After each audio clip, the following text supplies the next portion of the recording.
This Chevy Spark EV and I have been through what feels like hell and back. Purchased at the end of 2019 used, this 2016 Spark was still early in its life and only had roughly 28,000 miles on the odometer. It was the perfect urban EV and used primarily for running errands, food delivery, and of course, the occasional YouTube video.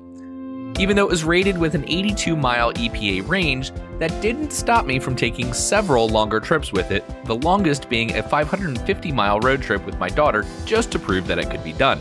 We made it, so yeah, I'm gonna go pass out. For a couple of years, everything was great. Almost. In early 2021, I started to notice that the range wasn't as good as it used to be. And this is normal for most EVs, but in this case I was noticing some very significant loss. In fact, its usable battery capacity had dropped from 18.4 kilowatt hours to around 13 kilowatt hours.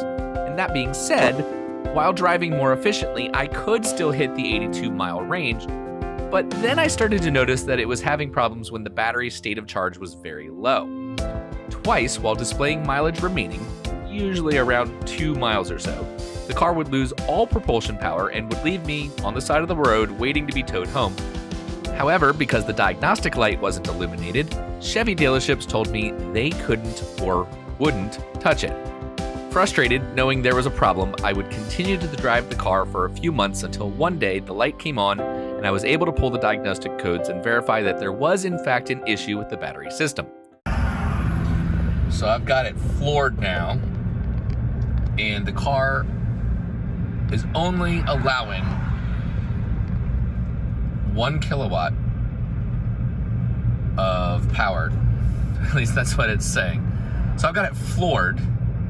It's supposed to have 6 miles of range left. Luckily, I'm a half a mile from the charger. But, yeah. I've been driving fairly efficiently, and it still has only gotten 4 miles per kilowatt hour. Now, it's a windy day, so that obviously would affect things. But this is nuts. So it says I started at 7% state of charge,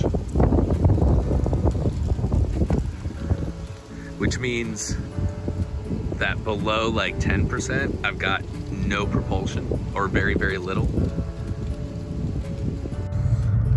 And now I've got a light. And it wasn't there before, although looking at my first video, apparently it came on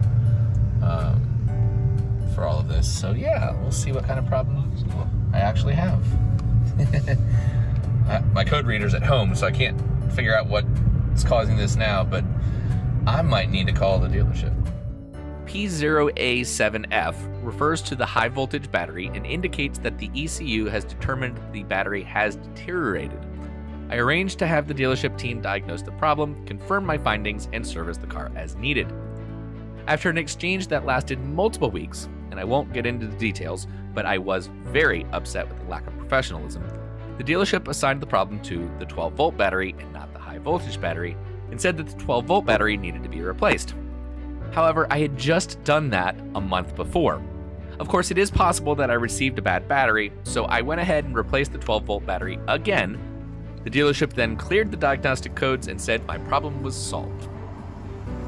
I was very confident that my problem had in fact not been solved, but without an illuminated diagnostic light, I once again was resolved to driving the car until it failed again. I didn't have to wait very long, just a little bit over 2,000 miles in fact. In April of 2022, it finally happened. Well, here we are again. I was down to, on here it showed 10%, with 17 miles of range to go. And then it dropped 16, 15, 14, 13, 12. And then something interesting happened. This bumped all the way back up to full. It's showing 3 miles. The diagnostic light's on. I can put this in drive, floor it, and I'm actually going backwards. I've got no propulsion whatsoever. Now this has happened in a similar way. It's never shown this back up to full, that's new. But the car's died on me with like 5% showing on here twice before. So here I am, I'm on the side of the road, close to home, luckily. I'll be able to take care of this, but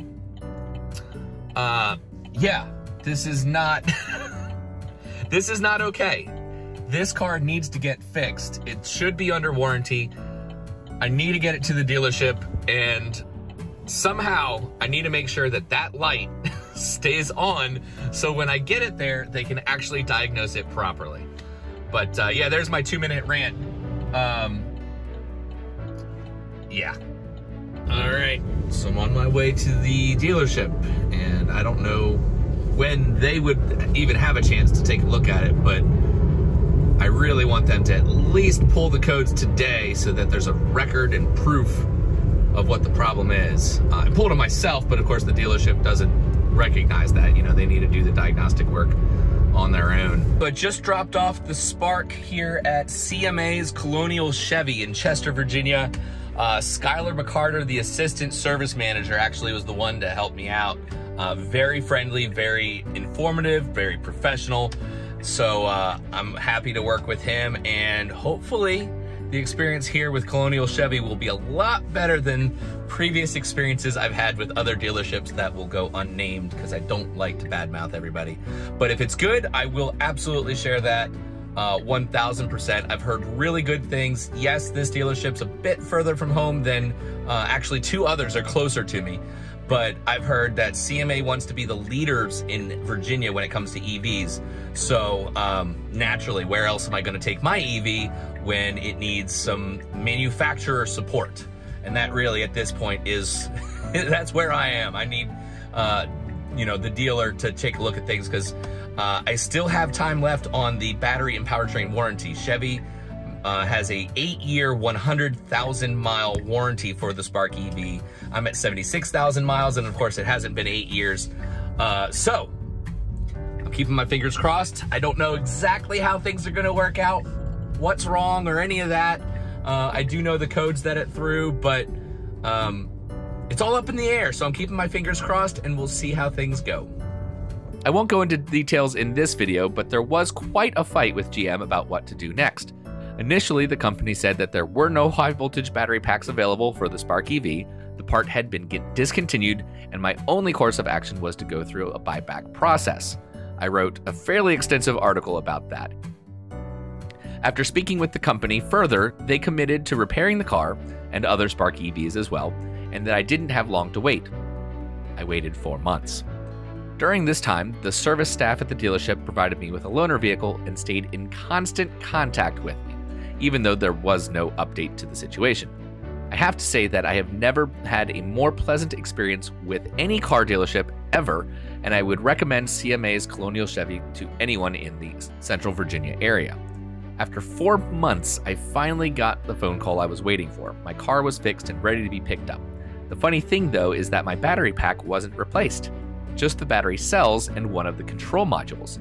GM actually shipped all new battery cells to the dealership, and the technician assembled the pack in his bay.